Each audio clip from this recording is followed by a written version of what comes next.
노산의 정의는 출산 시 35세 이상인 경우 다 노산에 해당을 하고, 근데 사실 난임이라는 거는 요즘 젊은 분들도 생각보다 꽤 있고요. 아닌데 요즘 노산이 많아가지고 자폐도 많고 기형아도 많고 뭐 문제가 얼마나 많은데 아닌데 요즘 다 노산이어갖고 난임률이 올라갔는데 막 이런. 와. 각자 자기소개 한 번씩 해주세요. 안녕하세요. 저는 피에스타의 해미이면서 옐인데요. 오늘 제가 너무 좋아하고 존경하는 지연 원장님의 강의를 들으러 왔습니다. 홍보도 해도 돼요, 지금 아예? 아, 빨리 하세요. 아, 네. 빨리.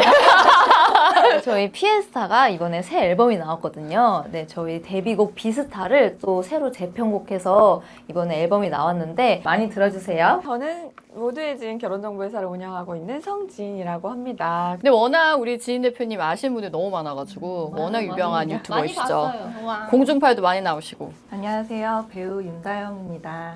제가 이렇게 유튜브에 나올 줄 몰랐는데 이런 존경하는 지연 원장님의 이런 수업을 듣게 돼서 너무 영광이고요. 오늘 유익한 정보 많이 얻어가고 싶습니다. 오늘 또 주제를 들었는데 저한테 너무 필요한 주제여가지고 오늘 강의 잘 듣고 가겠습니다. 사실 오늘의 주제는 하나로만 좀 약간 정하기 조금 애매하기는 한데 그냥 간단하게 가장 대표적인 주제는 노산입니다. 아, 좀 슬프다. 혜미 몇 살이었더라? 90년생인데 아, 그거 아직 아니네. 노산인 것 같아요. 노산이네. 36이잖아요. 35. 네, 만으로. 아직 다영이 만으로 날- 해주는 거예요? 네. 아, 노산의 기준은 35세. 와, 다행이다. 아직. 옷이야. 여기 다영이밖에 없는 거 아니에요? 내년에 나와야 돼요. 지금 33이어가지고 만으로. 아, 간당간당하네요. 네. 근데 이 35이 출산하는 시점이에요. 임신이 아니고 출산. 출산 시 35세 이상이 노산에 해당을 하거든요. 그러니까 제가 지인 대표님 왜 연관이 있냐 했냐면 결혼정보업체에 요즘 나이가 좀 차신 분들이 많지 않나요? 원래는 결혼정보회사에 뭐 만원 재혼 뭐 이런 나이가 있으신 분들이 많았는데 네. 요새는 저희 회사 기준으로 보면 네. 35세 이하의 여성분들이 훨씬 많기 때문에 오. 네 그래서 뭐 여성의 나이보다는 남성들이 선호하는 나이는 네. 네, 다 35세 이하에 가깝긴 하죠. 아, 남성들이 네. 선호하는 선호하는 나이는 나이. 슬프다. 근데 사실 제가 이 얘기를 왜 하려고 했냐면 요즘 어쨌든 간에 임신하는 나이대가 많이 높아졌잖아요. 옛날처럼 20대 초중반에 결혼하는 사람들이 많진 않잖아요. 어때요? 20대 초중반 비율도 많나요? 여성분들은 많진 않고 그래도 생각하시는 것보다는 훨씬 많을 것 그럼 같은데 어느 나이대 여성분이 제일 많아요? 제일 많은 나이는 99년생부터 90년생까지가 제일 많죠. 아. 여성분들의 그 가입하는 나이는. 근데 그분들이 그때 가입을 해서 어쨌든 이때 출산을 하면 노산에 해당을 하니까 잘 알고 계시면 좋기는 하죠. 지금 저 나이는 고정이잖아요. 예로부터 늘 그렇게 맞아요. 하잖아요. 근데 맞아요. 지금 외모 나이도 사실 우리 예전 막 프로그램들 외모랑 다르고 맞아요. 신체 나이도 다 다른데 저거는 그냥 무조건 고정인 거예요? 맞아요. 아 무조건 고정이에요. 무조건 고정이에요. 이게 막 사람들이 이제 이것도 바꿔야 되는 거 아니야? 바뀌지 않아요. 그러니까 우리 난소의 노화, 그러니까 장기의 노화는 회복이 안 돼요. 노산이랑 비슷한 거 바꿀 수 없는 게 뭐라고 생각하시면 되냐면 난청, 귀가 안 들리는. 노안. 나이가 이거 바꿀 수 없잖아요. 결국 폐경. 이거는 현대의학으로 안 돼요. 나이 들수록 저도 조금씩 노안이 오고 있거든요. 핸드폰 글씨 점점 커지잖아요. 나이 들면서. 그리고 새치 나오고 막 이런 것들. 이거는 현대의학이 아무리 발달을 해도 바꿀 수 없습니다. 결국 이 노산은 폐경에서부터 오는 하나의 결과물이죠. 네. 폐경 시기가 사람마다 다 다르잖아요. 다르긴 하지만 폐경의 평균 나이는 51세입니다. 이거 역시 바뀌지 않아요. 평균으로 치면 많은 사람도 있고 적은 사람도 있겠지만 결국에는 저 나이에 수렴한다. 네, 이것도 우리가 수명이 100세가 됐지만 바뀌지 않고 있어요. 그래서 폐경으로, 예, 폐경으로 여생 살아온 시간만큼 뒤를 또 살아야 연장하는 돼요. 거지 앞이 젊어지는 게 아니네. 맞아요. 네. 그게 너무 슬퍼요. 최악이야. 그래서 우리가 이걸 알아야 되는데, 근데 사실 이 노산이란 말이 좀 저도 어감이 좀 싫기는 한데, 이것 때문에 사람들이 오해하는 게 있어요. 노산 노산이면 큰일 난다고 생각하거든요. 굳이 노산을 정하는 이유는 그냥 잘 봐야 되기 때문이에요. 그러니까 건널목에서 손 들고 건너고 안전벨트 하고 약간 이래야 된다 같은 느낌인 거지. 이게 마치 엄청나게 큰 문제인 것처럼 생각할 필요는 없거든요. 너 노산이잖아. 야, 너 노산이야. 이런 식으로 뭔가 어떤 프레임을 씌우는 것 같은? 그게 좀 별로인 것 같아요. 그래서 오늘 사실 이 주제를 준비한 것도 있거든요. 노산을 왜 우리가 조심해야 되는지 하나씩 설명을 해드리도록 하겠습니다. 노산이면은 첫 번째 들어보셨을 거예요. 난임. 임신이 될 확률이 조금 줄어들게 되겠죠. 염색체 이상의 위험도가 올라갑니다. 그리고 세 번째, 임신합병증 위험도가 올라가요. 태아, 산모 두 가지 다 해당하는 경우가 있고요. 또 하나가 이미 가지고 있는 기저질환이 안 좋을 경우가 있거든요. 그건 나이와 상관없는 거 아니에요? 그러면? 그럴 순 있는데 대사증후군 같은 거, 당뇨고혈압 위험도 같은 게 조금 더 올라가서 이런 것들 때문에 우리가 노산을 따지는 건데요. 근데 이렇게 보면 되게 안 좋은 것 같잖아요. 너무 많은데요? 오자마자 궁금한 게 너무 많이 생겨서. 그러니까 이게 뭔가 큰일 났다 약간 이런 느낌이 들잖아요. 근데 노산이라는 게 초산인 게 제일 위험한 거죠? 출산을 많이 하시는 분들 몇째 이렇게 많이 봤는데 다들 너무 건강하게 잘 하셔가지고. 이게 확률이 진짜 조금 올라가요. 어마어마하게 올라가는 게 아니라 진짜 조금 올라가기 때문에 대부분은 건강하게 낳고요. 그리고 초산에만 해당하는 게 아니고요. 셋째든 넷째든 그냥 35세 이상이면 노산에 해당하는 거고, 결국 노산이란 이름은 이런 여러 가지 문제점이 있을 수도 있다의 하나의 기준일 뿐이에요. 근데 사실 난임이라는 거는 요즘 젊은 분들도 생각보다 꽤 있고요. 나이가 들어도 그냥 잘 임신되신 분들도 있거든요. 그래서 사실은 무조건 나이가 많다고 다 난임인 건 아니지만 배란이 되는 확률이 점점 줄어듭니다. 그러니까 이렇게 되는 이유는 우리 난자는 갖고 태어나요. 내가 30살이면 난자도 30살이거든요. 얘도 늙어가지고 가임력 자체가 조금 떨어져요. 그래서 난임이 조금 될 수도 있다. 그래서 난임이 다 되는 게 아니라 확률이 조금 올라간다고 생각하시면 되고요. 근데 혹시 네. 나이가 35세 이상이어도 자궁 나이가 좀 어리다거나 그래도 해당이 되는 거예요? 자궁 나이라는 건 없고 난소 난소 나이. 나이. 난소 나이는 그냥 내 나이랑 비슷해요, 보통. 저도 똑같은 질문을 했었는데 저 촬영했을 때 난소 나이가 어리게 나올 수는 있지만 난자 나이는 내가 태어난 나이랑 같다라고 그때 맞아요. 했거든요. 그러니까 이게 난소 나이에 대한 얘기를 잠깐 하자면 AMH라고 하죠. 안티뮬라리언 호르몬이라는 호르몬을 피검사하는 거거든요. 난소에 있는 난자의 개수예요. 쉽게 말하면. 많아도 나이는 많을 수 있는 거잖아. 그런 거네. 그러니까 많은데 퀄리티는 볼 수 없어요. 네. 양만 맞는 거고. 네, 질은 알 수 없다. 그러니까 이 난소 나이 자체가 난자의 질을 알려주는 수치는 아니라는 거예요. 나이가 줄수록 난자 개수가 계속 줄잖아요. 우리 태어날 때 갖고 태어나잖아요. 또 흔히 하는 오해가 한 달에 한 개씩 배란이 되니까 한 달에 한 개씩 난자가 없어지는 줄 알아요. 근데 한 600개 막 이렇게 여러 개가 같이 막 커지다가 그 중에 한 개 1등만 배란이 되고 나머지는 그냥 없어져요.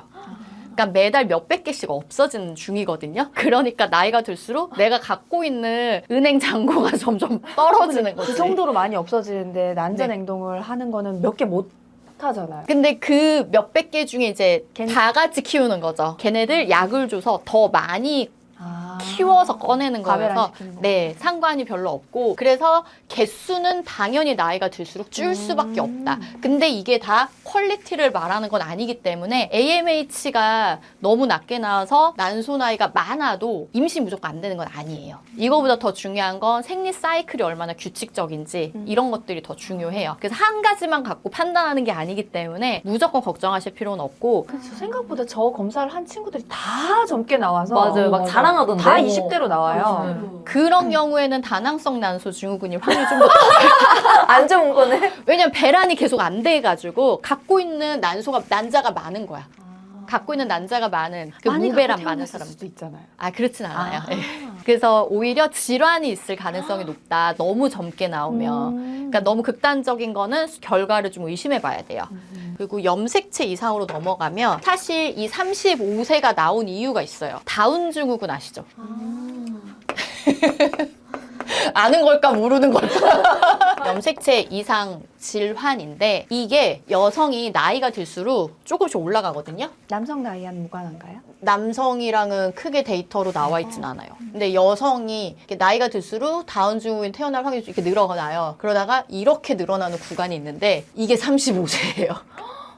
이걸 기준으로 우리가 염색체 이상이 생길 확률이 조금 더 올라가니 좀 더 타이트하게 검사를 해라. 그렇다고 해서 이게 막 2배, 뭐 1.5배 이렇게 증가하는 게 아니라 아주 소량 증가해요. 근데 이렇게 남녀가 같이 이렇게 합쳐지는 거잖아요. 근데 왜 여자한테 그 확률이 더 높게 되어 있는 거예요? 이런. 아까 말한 것처럼 난자는 갖고 태어나잖아요. 그래서 그동안 이런 DNA와 염색체 공격을 계속 많이 받은 거죠. 그러니까는 난자 자체가 손상이 좀 되어 있는 상태였을 수 있는 거예요. 근데 정자는 3개월마다 새로 만들어지니까 그러한 영향이 덜한 거예요. 물론 남자도 영향이 아예 없다고는 하지는 않거든요. 나이가 들수록. 근데 새로 만들어지니까 확률이 훨씬 낮고 통계학적으로 그렇게 의미가 없는데 여성의 경우는 통계학적으로 너무나 유의하게 이러한 데이터가 나오니 이만큼 난자가 오래되면 그렇게 되는구나. 그러니까 발달 과정에서 생기는 이상이라기보다는 이미 난자 자체가 갖고 있었던 손상이 있었을 거다라고 생각을 하는 거죠. 이게 막 너무 불안하면 22살, 근데 물론 22살을 얼리라고는 안 하지만 35세 미만일 때 난자는 사실은 염색체 이상에 대한 확률은 여기에 있을 거 아니에요. 그러니까 이거에 대한 위험도는 떨어뜨릴 수 있죠. 난자 동결을 만약에 하거나 수정란을 미리 얼려놓으면. 그래서 바로 애기를 안 낳을 거여도 얼려. 지금 당장. 너무 늦은 거 아니에요? 지금 올리기? 그래도 여기에 있으니까. 하루라도 더 몇 살이든 지나기로는. 임신 생각이 있으면 네. 뭐 얼려두는 게 좋은 거네요. 그쵸. 적어도 이거에 대한 위험도는 낮출 수가 있으니. 근데 이거는 이게 문제가 아니고 몸이 늙어서 그런 거라. 이거는 그냥 몸이 늙어가지고 생기는 거거든요. 그래서 이거를 또 예방하는 것도 있지. 태아나 임시 합병증, 이게 진짜 안타까운 게 뭐냐면 임신과 관련된 굉장히 다양한 질환들이 많아요. 뭐 임신 전자강증 뭐 이런 거 들어봤어요? 그 전치태반 뭐 이런 여러 가지 임신과 관련된 질환들이 많거든요. 그런 거에 보면 위험인자가 막 6개, 10개씩 있어요, 다. 근데 거기 다 넘기면 머터널 에이지 이렇게 써 있어요. 산모 나이가 위험인자로 되어 있는 것들이 있어요. 근데 위험인자가 있다고 해서 다 걸리는 게 아니죠. 그냥 위험인자이니 잘 봐라. 그게 다예요. 잘 본다는 게 얼마만에 한 번씩 검사를 해라는 거예요? 원래는 뭐 4주, 2주 간격이라면 좀 이런 경우에는 2주, 1주로 줄여서 보게 돼요. 아, 임신 후에 병원에 네, 가서 임신 후에. 수시로 검사를 네, 받아라. 맞아요. 그런데 아까 말씀드린 것처럼 이게 이분들만 걸리는 게 아니에요. 그냥 나는 되게 건강하고 멀쩡하고 30살인데 도 걸릴 수 있어요. 무조건 35세 이하는 안전하다가 아니다라는 거고 35세 이상은 무조건 위험하다가 아니다라는 거죠. 대사증후군은 가장 대표적인 게 뭐예요? 당뇨고혈압. 이게 있으면 임신 중에 임신 중독증이나 임신성 당뇨에 걸릴 확률이 굉장히 높아집니다. 일부러 대사 증후군이라고 적으신 거예요? 아니요. 감사합니다. 그럼 이거를 예방하려면 평소에 뭘 하면 좋겠어요? 이걸 예방을 하려면. 자기 관리를 해요. 맞아요. 자기 관리 열심히 하면 돼요. 당뇨, 고혈압 안 걸리고 근육량 많고 그러니까 평소 운동, 식습관 이런 걸 잘 하면은 이 위험도가 떨어지게 돼요. 왜냐면 리스크 팩터가 10개가 있는데 그중에 나는 1개 정도밖에 없는 사람이 되니까. 근데 젊어도 노산을 제외한 다른 리스크 팩터 막 6개를 갖고 있다? 그럼 훨씬 더 위험한 거예요. 그래서 노산을 제외한 다른 위험인자를 다 배제시킬 수 있는 몸 상태를 만들어 놓으면 걱정을 안 해도 되는 거거든요. 그래서 운동 너무 중요하고요. 또 하나 이거랑도 관련이 있는데 금연이 진짜 중요합니다. 연관이 있어요. 난임이랑 금연은. 난소의 퀄리티에도 영향을 많이 주는 게 금연이어가지고 알코올은 술은 괜찮아. 아, 정말요? 물론 사실 끊으면 좋습니다. 근데 정말 안 좋아가지고. 근데 당연히 내가 임신을 하려고 한다면은 뭐 한 3개월 정도는 준비를 하는 게 좋죠. 또 하나가 엽산제 복용. 이거는 3개월 전부터 무조건 드시는 게 좋아요. 신경관계 결손을 예방할 수 있어서 이것도 늘 드시는 게 좋고 뭐 당연히 식습관도 잘하면 좋죠. 한마디로 나이 빼고 모든 것에 문제가 없게 만들어 놔야 저거 하나 그냥 걸리는 맞아요. 그러면은 이런 합병증이 걸릴 확률이 급격하게 낮아지죠. 이게 꼭 중요한 게 아니다. 그러면 궁금한 게 그 자궁근종이 많잖아요. 이제 그 가임기 여성분들이 그런 분들 자궁근종 있어도 임신할 수 있어요? 내 영상을 안 봤네. 그쪽 편을 안 봤어. 궁금한데 그건 본 것 같다. 자궁근종 있으면 임신이 어렵다. 안 봤네. 안 봤어. 근종의 위치에 따라서 굉장히 다른데 자궁이 이렇게 있을 때 여기가 자궁 내막이거든요. 근종이 얘랑 가까이 있으면 임신이 잘 안 돼요. 착상을 해야 되는데 착상을 못 하는 거예요. 근종이 있으면. 근데 근종이 막 이만한 게 여기 달렸다. 임신하는데 아무 문제 없어요. 임신 기간 동안 뭐가 안 좋아지거나 그러진 않아요? 그러면? 그냥 배를 누르니까 본인 소화가 좀 잘, 힘든- 예, 소화가 잘 안 되거나 아. 화장실을 자주 가거나 그런 압박 증상은 있을 수 있는데 임신에는 영향이 없고 근데 만약에 근종이 여기 이렇게 있어요. 내막을 완전 눌러. 이러면 임신이 잘 안 돼요. 그래서 근종이 있다고 임신이 안 되는 건 아니고 저런 경우면 그럼 선생님 먼저 저거부터 치료하자라고 하시겠네요. 그쵸 그쵸. 외부에 있는 경우나 완전 바깥쪽에 있으면 임신을 먼저 해도 문제가 전혀 없는. 맞아요. 근종은 무조건 치료를 하는 건 아니기 때문에 일단은 임신. 근종 있어? 네. 그래? 근종 되게 많아. 거의 40% 이상이 있다고. 저런 검사했을 때 그 근종을 말해주나요? 초음파 보면 나와요. 근데 아, 아마 그때 다 초음파, 하셨을 때 네. 봤을 것 같은데. 원래 이 난소 기능을 볼 때 이거 난소 나이뿐만 아니라 AFI라고 해서 그 배에 문지르는 그거 말하는 거 아닌가요? 그 난소에 있는 난포의 개수를 보는 거예요. 그러니까 난자가 얼마나 많은지. 그래서 기능이 좀 떨어지시는 분들은 우리가 초음파 봤을 때 난소가 되게 작게 보여요. 좀 쪼그라져 있다. 좀 이제 슬슬 힘이 빠졌다. 이렇게 딱 오고 딱 젊으신 분들은 그냥 탱글탱글하니 이만하게 딱 보이거든요. 건강하게 딱 보여요. 그래서 이것만 갖고 보진 않고 난임 상태를 판단을 할 때는 저희가 초음파 검사를 꼭 합니다. 저기 폐경이 나왔으니까 네. 제가 옛날에 봤던 그런 다큐 같은 데서 할머니가 식습관을 완전히 바꾸시고 다시 생리를 하는 일이 일어났다는 거를 아예 영상으로 봤는데 그게 가능한 일인가요? 배란이 갑자기 난자가 없어져서 끝나는 게 아니에요? 아니에요. 그냥 난소가 늙어서 폐경이 되는 거예요. 아직 난자가 남아 있어요. 있는데, 예. 아. 그냥 그 난자도 좀 비실비실하고 난소도 늙고 그래서 걔들 이제 못 나가는 거예요. 은행이 그냥 망한 거죠. 안에 돈은 있는데. 못 보냈어. 나는 못 빼는데 망한 거예요. 네. 그러면 다시 실제로 그 할머니는 가능한 일이긴 하네요. 저희가 폐경의 기준이 1년간 생리를 안 하는 걸 폐경이라고 하는데 그 이후에 갑자기 돌발 배란이 되는 경우가 있어요. 그냥 번씩. 잠깐 문 열어줘 누가 잠깐 문 열어준 거야. 잠깐 돈 한 번 꺼내 쓰는 거구나. 네, 그게 돌발 배란 돼서 아. 옛날 왜 늦둥이 막 이런 거 돌발이구나. 네. 그렇게 돼서 생리를 하거나 임신까지 하는 경우도 있어요.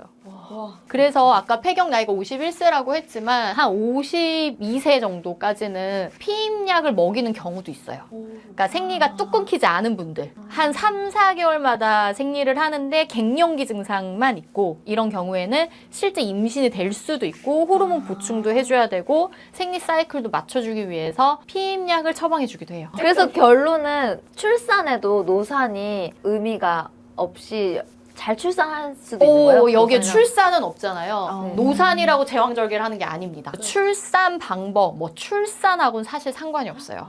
노산이랑 출산. 네. 산후합병증 이런 거하고도 상관은 없기 때문에 그런 걱정은 안 하셔도 돼요. 난자 나이 때문에 모든 게 다 이렇게 되는 거네요. 그러면 문제가 될 수 있는 건? 네. 내 건강이랑? 맞아요. 이거 두 개는 다 난자 나이 때문이고 이거는 그냥 내 평소 건강. 나이가 올라가면서 드러나는 질환 때문에. 어릴수록 좋은 건 어릴수록 좋은 건 임신뿐만이 아닙니다.